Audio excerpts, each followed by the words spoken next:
because the stakes continue to get higher and higher every 2 years. But 2022 and 2024, we're playing for the whole future of the United States, right? I knew Biden was going to be bad. You knew Biden was going to be bad. I was sick to my stomach January 20th of last year when he was sworn in. But man, I didn't think he was going to be this bad this quickly. And you look at these twin crises that Biden and Mark Kelly and the Democrats have created. They created the border crisis. They created this horrible economic inflation crisis. And we're getting killed here in Arizona. The fentanyl, right? It's not just the people, it's the fentanyl. The overdoses. I've actually stopped using the term overdose because you know what it really is? It's a poisoning. But what we're seeing is worse than that. They declared war on fossil fuels, right? Right after Biden signed away the border wall, what did he do? He signed away the Keystone Pipeline. Well, that's his opening shot. Yeah, you can boo for that. Absolutely. No, he declared war on oil and gas in a country that is still mostly powered by oil and gas. Well, if you declare war on American energy, what do you think that's going to do to the price of energy? What did they expect? Do you think that's going to send the price of energy up? Yes, it did. Well, everything you need to live takes energy to make or to move. And so when they made energy too expensive, they caused inflation. Who's ready to vote Republican? Awesome. So we drove out here and I said to my husband, just try to drive 55 because we're trying to make every drop of gas count. It's so expensive right now. Every time we fill up the car, I think we're going to need to get a second mortgage on our loan to do that. And God forbid we try to take the family out to dinner. That's costing even more. We cannot afford Democrat leadership. We can't. I should say lack of leadership. It is killing our budgets. So we need help, and we're going to provide help. When I'm governor, we are going to remove and get rid of the grocery tax. We are going to remove and get rid of the rental tax, and that's going to put $500 million back into the pockets of hardworking Arizonans. We've got to have some relief. Now, here's the sad part of that.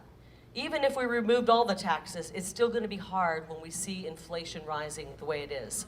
Now, one of the things I know many of us are concerned about is our children's education and what they're teaching our kids at school. It's downright disturbing.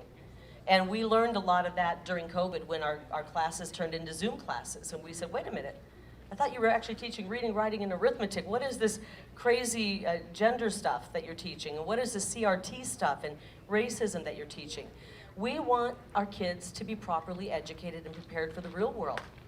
And this is why I am proposing a dual-track education. After 10th grade, if your student decides that's not the path they want, we want to get them skills training, vocational training, and career certification right in high school. So, now of course we need great leadership in Washington, D.C., especially with this bumbling fool in the White House. And we're going to have to make sure our congressmen, like Andy Biggs, are working hard for us. We know he will continue to do that. We're going to get Blake in there. You know what sounds really good? Senate Majority Leader Ted Cruz. How about that?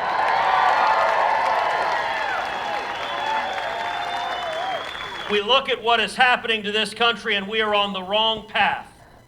Biden and Harris and Pelosi and Schumer, every single policy they put in place is a train wreck. Every single thing they touch is wrong. Inflation out of control. And then you've got crime.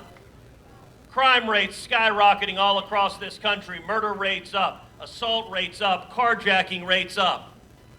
It's almost as if Democrats spending years arguing for abolishing the police, defunding the police, putting in place district attorneys that take violent criminals and release them into our communities. It's almost as if letting a bunch of criminals out of jail causes more violent crime. And then we've got the disaster on our southern border.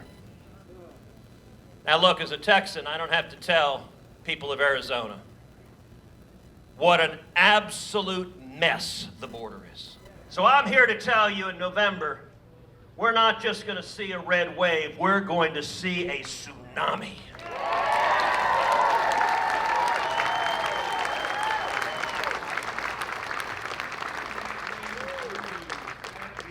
We're going to retire a bunch